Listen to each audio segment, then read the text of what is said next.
I got to sit down with Legends ZA at Worlds for about 20 minutes, and I'm going to give you some thoughts on it and how I think we are witnessing the future of Pokemon, and we are never going back. Hi, everybody. Jake, your resident content cowboy here. Yeehaw. I was recently at Pokemon Worlds in Anaheim. I got to cast for Pokemon Unite, and I got to check out a bunch of fun stuff that is coming. One of those being Legends. If you want a brief history of me with Pokemon, I've played every single gen. The only one I unfortunately didn't get to spend time with was Gen 7. I've loved Pokemon for a very long time, and I thought the recent Legends Arceus game was awesome. I loved it. I loved the change for Pokemon. While I've grown up with the formula they've had for a while, I do think it's time for them to have a more up-to-date gameplay loop as they kind of go through Pokemon, right? And based on what happened at the end of Worlds, which I'll talk about here in a second, and based on this demo, I think we are seeing the future of Pokemon, and I don't think they are ever going back to the way it was. And I know for some people that will be a little heartbreaking, but it will still live on in Champions. So let's talk about that really quick before I hop into this demo. At Worlds, one of the big announcements, something that we've thought was coming for a long time, is that the next season of the VGC Championship, the next season of the competitive format, and it looks like for the foreseeable future, the version of the competitive format in Pokemon, VGC, is Champions. They are going to funnel it all through there, and it should be actually easier for players to get into. It'll be easier to get the Pokemon you need. You don't have to worry about the same kind of processes with EVs and IVs and all that kind of stuff. It seems like they've streamlined this system so that more and more players would be able to enjoy this and take advantage of competitive Pokemon in a way they couldn't before, because let's be honest, to build a legit VGC team, it's pretty daunting. It's a big ask to actually put together a really legit team where you have to pull Pokemon from different versions of the game that you have in home, and they've got it's a mess. And I'm so glad that they are moving forward from that, and they're making it so more and more players will have the same level of competitiveness in their roster that all of these players that get to sink absurd amounts of hours do. I actually think because of this, we will probably never see a repeat champion ever again, and we will probably see more and more and more new players get to the game.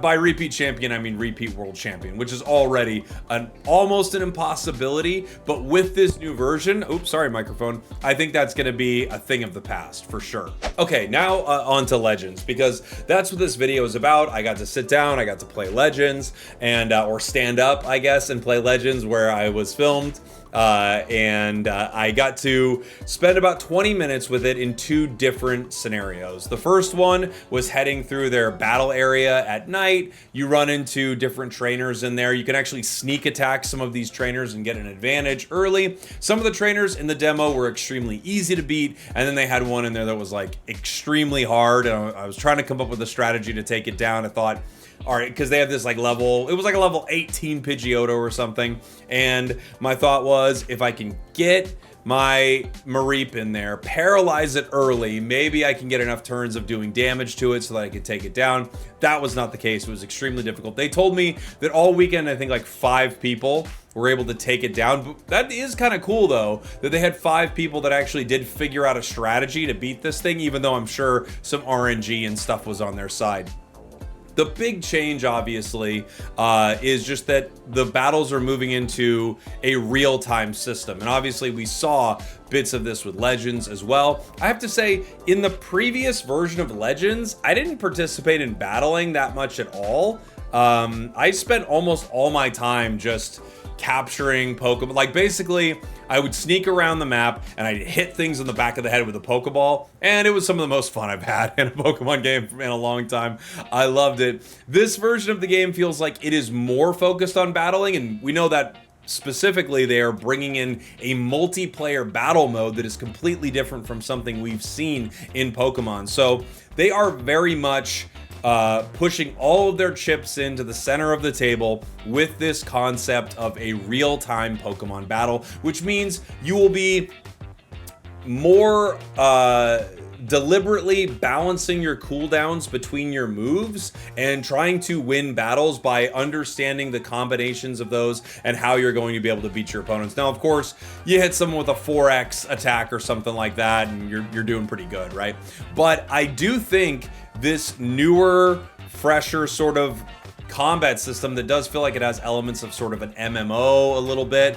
I do think that combat system is a welcome change for Pokemon. I know some people are definitely going to miss the sort of standard combat system that we've had. That will exist in the future in Champions, but I think they are going to move further and further and further in this direction of more real-time Pokemon battles, where you don't have as much time to think about what you're doing, you don't have the same kind of times to set up your turns, but you actually get to make some split-second decisions and play around cooldowns and how moves cast in some really interesting ways. I think it opens up gameplay to be a lot more, of course, action-packed and a lot more dynamic, right?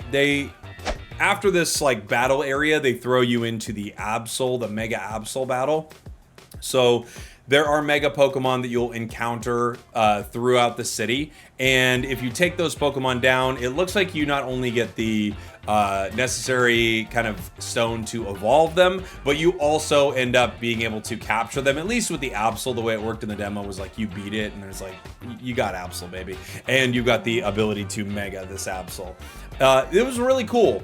The thing that, a few things about the fight. So you go up to the fight, you're just hanging out there with your Chikorita, and I'm like, this is gonna go horribly. But then Mega Lucario jumps up and you get to fight with Lucario. So Lucario is up in the battlefield. These battles are a lot like the boss battles from the first Legends, right? Where you're not only trying to battle them and keep your Pokemon healthy, you're also avoiding damage as well. So it just adds another layer of action to it as Absol is trying to deal damage to you. I found this fight, and this is probably very intentional from the demo perspective, right? I found this fight to be extremely easy. I hope in the game there are really tough fights. One thing I really liked about the earlier battle area is you recognized you were going down to this Pidgeotto, but you're kind of trying to craft some ways around it. I hope the game has a lot more of that than sort of the Mega Absol battle. And again, I think it was intentionally easy for people playing the demo, so they can get a good feel of what a Mega battle was like without it just absolutely stomping you. So the way this fight worked is Lucario is dealing a bunch of damage with its, Bullet Punch and its Aura Cannon and stuff like that. And then eventually the Absol taking damage will drop Mega Energy around it. You as your player character will continue assigning things for Lucario to do, and then you will try to grab all of this Mega Energy so that you can Mega your Lucario, allowing you to deal tons of damage to Absol and eventually taking it down. I didn't find it tough. The Absol didn't hit me a single time, like me, the player character. The Absol didn't hit me once. It didn't really do that much damage to Lucario. One thing I did like is there were moments Absol was clearly charging a powerful attack, and I could go in, quickly Bullet Punch right into a Protect by Lucario, and then I could, absorb a bit of that attack. There also were different ways that Absol was trying to attack either Lucario or myself. I think basically everything I went through in the demo feels like Pokemon finally acknowledging that the game, while the game they created is legendary and iconic, if they want this game to survive, especially with newer audiences, like newer players hopping into Pokemon, they need something more dynamic. And I hope as it continues to go down this path, they really lean into... Here's a good way to look at it.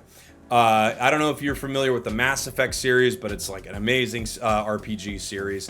And Mass Effect 1 was very, very stereotypical sort of a D&D style RPG at that time in this like sci-fi fantasy world. And then as they moved into Mass Effect 2, the game became more action focused while still keeping a lot of those elements alive. And it's a tough line to walk because you're going to lose a lot of people who kind of liked the original.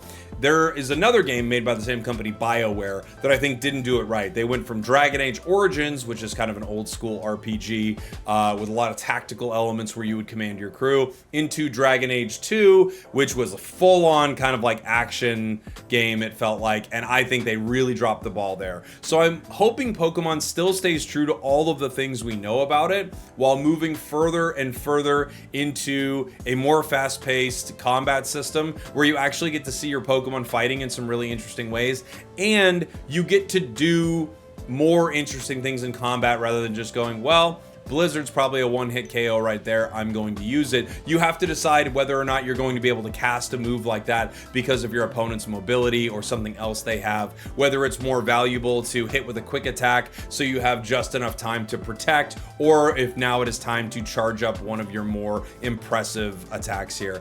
I gotta say, I really enjoyed it.